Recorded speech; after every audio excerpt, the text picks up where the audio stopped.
Welcome, a special interview to the Foreign Minister of Cuba, Bruno Rodríguez. You've been seeing this in teleSUR. Welcome, Foreign Minister. How are you?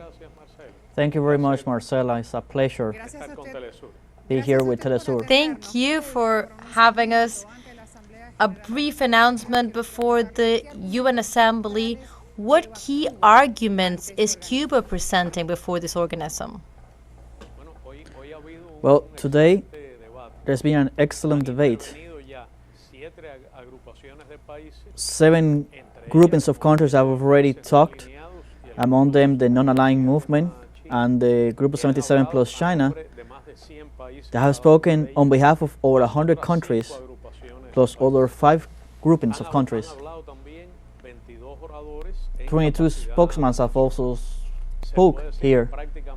We can say that practically almost the vast majority of member states of the United Nations have spoken, and they have done so in defense of international law, in defense of the UN Charter, calling for an immediate end without any conditions, the end of the US blockade against Cuba, and the unjustified designation of our country as a state that allegedly sponsors terrorism. And we have come here to this important session of the United Nations General Assembly in specific moments. In a specific moment that our people is preparing to face a hurricane, a powerful hurricane that is currently threatening the eastern area of our country, just like Jamaica, Haiti, Bahamas, Bermudas.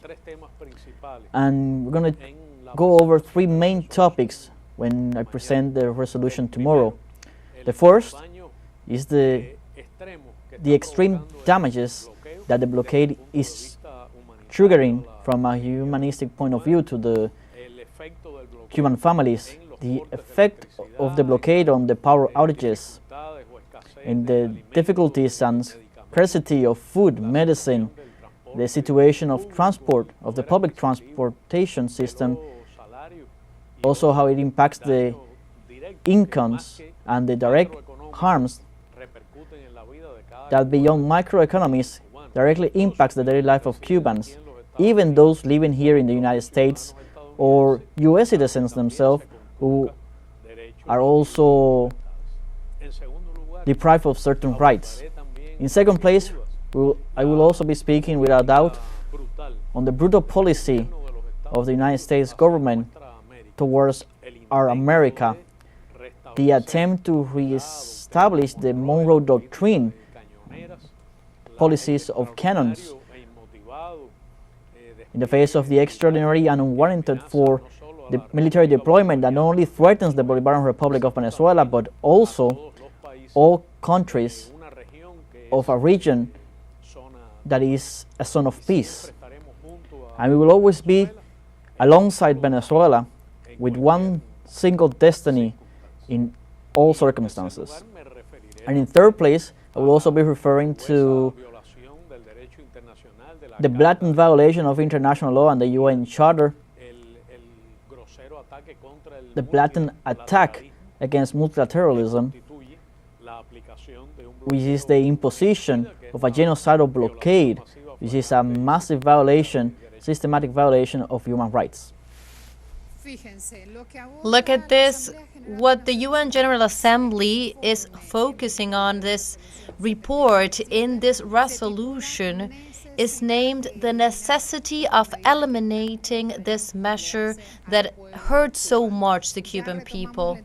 We will come back to the interview because at this moment we have a lot of information that we will continue to tell you as well. And we need to focus with this with the foreign minister. He was saying there's 2 hurricanes, Melissa, that is about to hit the island at any moment. We have a U.S. blockade that is hurting so much. And the phrase was very, very clear. And we are also going to ask, why does Cuba say that the U.S. representative is lying? This is key to understand this moment. So, Foreign Minister, why is the U.S. representative, why do you say that this representative is lying? Let's take use of this opportunity to say how the Cuban people is hurting by this inhumane blockade that has been standing for over 60 years. Well, surprisingly this year, the U.S. Secretary of State, they have deployed a very intense strategy of pressures against almost all member states of the United Nations, in particular against Europe. It is surprising in the first place because this is an issue on which the United States has always disregarded. It is considered irrelevant.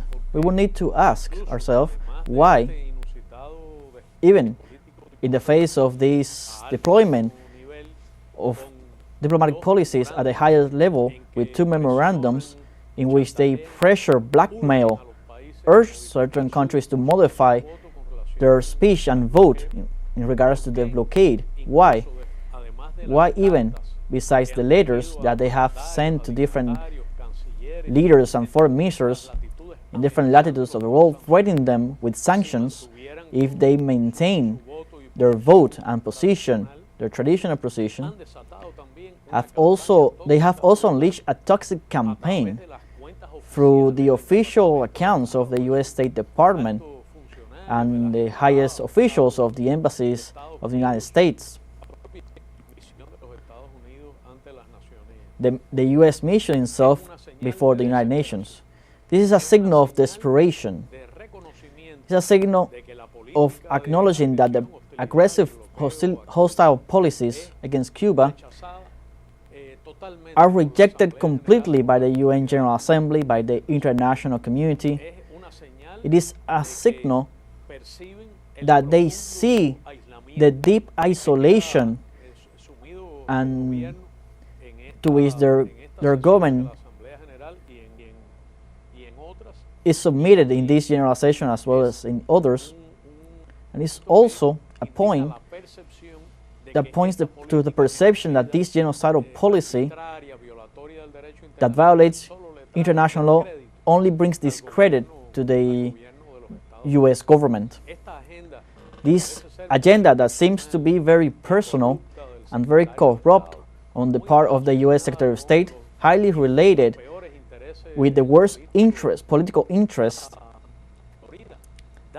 in Florida, also harm the foreign interests of the United States. Disregards, ignores, and violates the opinions of the U.S. citizens who in their vast majority support the lifting of the blockade and the normalization of relations. The taxpayers are the ones that are paying this deployment, as well as they are paying the military deployment in the Caribbean that I mentioned before. Or Cubans that are living in the United States that have been betrayed by these, which are the worst political interests of that nation, that are now part of the anti-immigrant policy that is extremely repressive and racist that is being applied against them. I felt obliged to interrupt the speech of the permanent representative of the United States. I had barely just arrived here to this General Assembly because the way he spoke was with great disrespect towards the President of the UN General Assembly, towards all member states. He referred to the UN General Assembly as a political theater. He said that the state members confess in private that they want to do something else. He, besides slandering and saying lies, he lacked any civility, lack of the basic protocol that is called upon to any diplomatic representative in this important national General Assembly. He did it very rudely, arrogantly, and with no education. That's why I was forced to be called to order. Foreign Minister, there's something very important to talk about here, this collective punishment that the U.S. is imposing against the Cuban people. Year after year, we have known a long list of hurtings, of numbers that is the suffering of that Cuban people. I wanted to ask you for the renewal of those numbers, for that statistical analysis that you are taking before this General Assembly.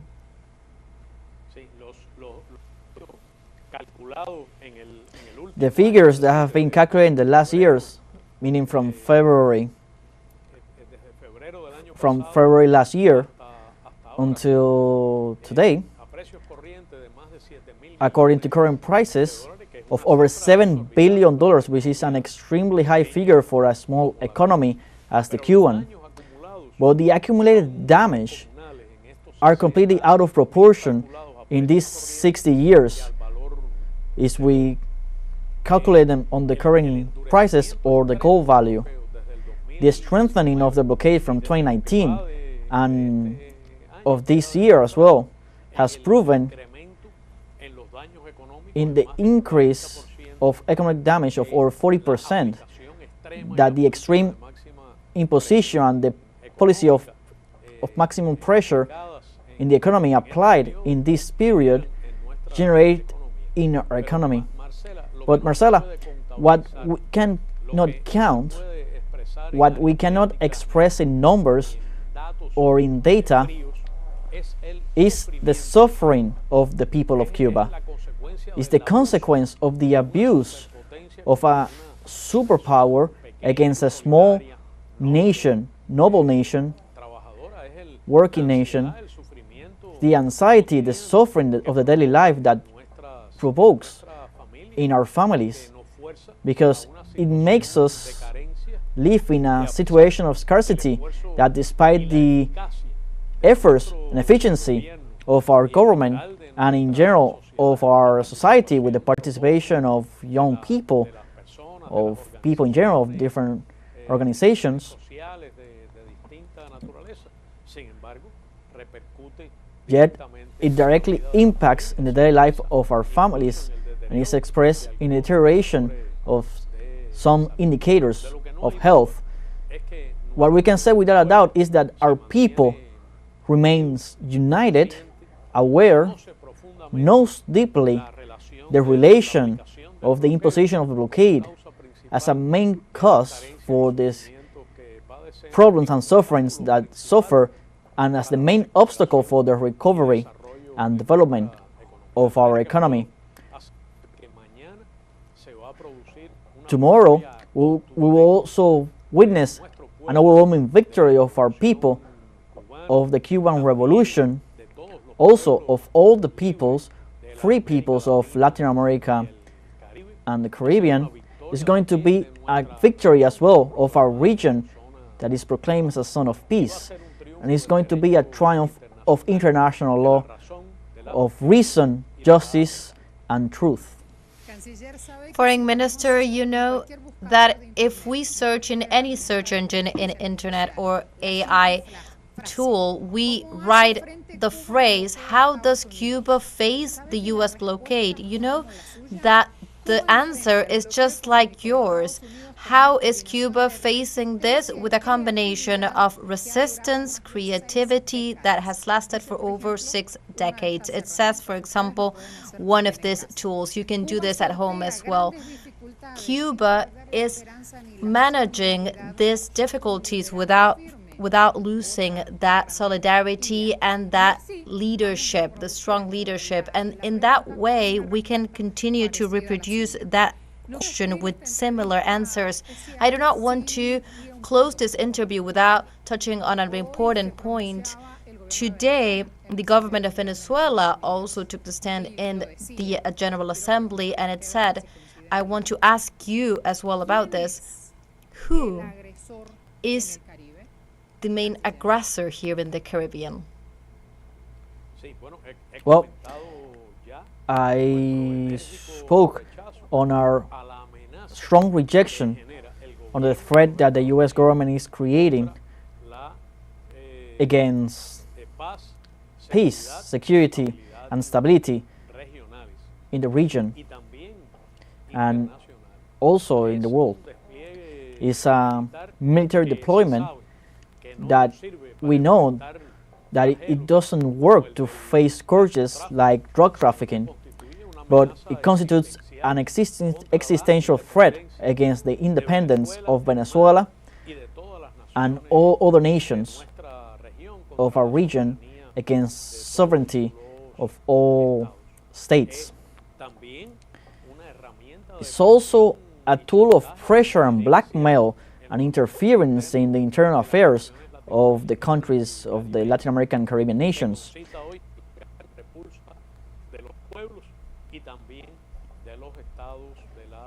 That is today rejected by the people and states of the region, and they will not achieve their purpose. I'm convinced that this is going to be another defeat for imperialism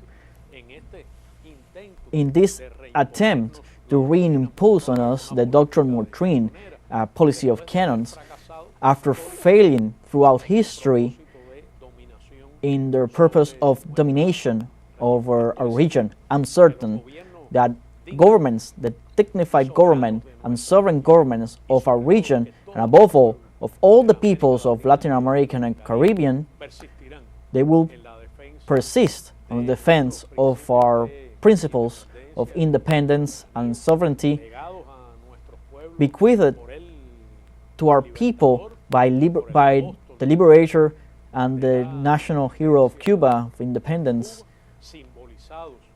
all symbolized in Commander-in-Chief Fidel Castro and the internal president commander Hugo Chavez. And Cuba and Venezuela will always be together in any circumstance. Do you believe, Foreign Minister, that the Monroe Doctrine that today is shown by the United States, do you think that this is perceived in the people around the world, that whatever they can, they are raising a sign to say, stop the genocide, stop the unilateral measures, because America is not just for you, Foreign Minister? It's completely obsolete. It's failed throughout history. But it is dangerous, the attempt to take us back to the past, to reimpose a domination, supremacist, racist domination on our people. That's why we must be alert, ready to prevent an escalation aún greater, and mobilize the international community, the awareness of the peoples in rejection to these threats.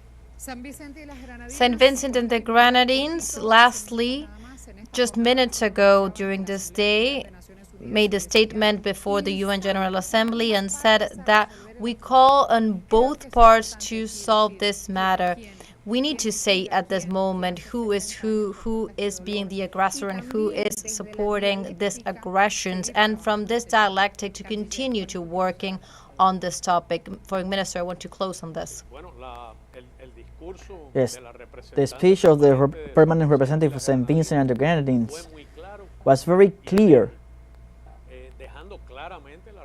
putting clear the responsibility of the U.S. government that applies unilaterally a cruel, genocidal, abusive policy against Cuba, the same as other representatives of the Caribbean community that have already spoken, the same as everyone that has already spoken without a single exception. 7 groupings of country that has a fourth of the UN member states and 22 governments that have spoken sovereignly, beholden to the traditions of the UN General Assembly, and also very bravely in the face of this brutal pressure that the US imperialism has tried to impose. Thank you very much. For you, Foreign Minister, we hope that the peace of that sea that we see behind you is the peace of our seas as well, a sustainable peace and a definite peace. As usual, thank you in the name of teleSUR. We will defend peace, Marcela. We will defend peace. We will defend sovereignty. We will face the damages of Hurricane Melissa, and all the peoples will achieve a great victory in the assembly tomorrow. Thank you very much, teleSUR. Till next time, thank you, everyone. With this, we end our special interview.